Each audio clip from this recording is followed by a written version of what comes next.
Les formes vectorielles sont faites à partir de tracés vectoriels. Les tracés vectoriels sont composés de segments droits ou courbes et de points d'ancrage.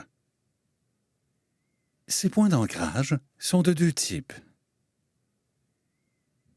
Le sommet, permettant un changement brusque de direction, et le point d'inflexion, permettant un changement progressif de la direction.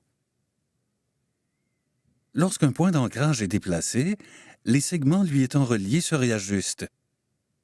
Le point d'inflexion comporte toujours deux poignées de direction, alors que le sommet peut avoir aucune, une ou deux poignées de direction.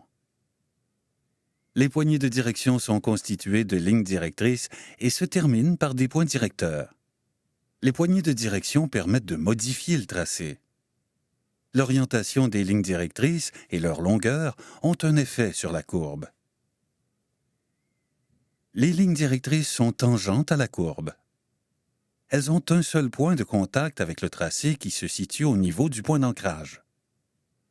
Un point d'inflexion comporte toujours deux poignées de direction. Les lignes directrices du point d'inflexion réagissent ensemble de manière à former une droite. Cela dit, la longueur d'une seule ligne directrice peut être modifiée. Seulement, le segment lié à cette ligne sera transformé. La manipulation des poignées de direction du point d'inflexion permet des modifications tout en gardant la souplesse de la courbe.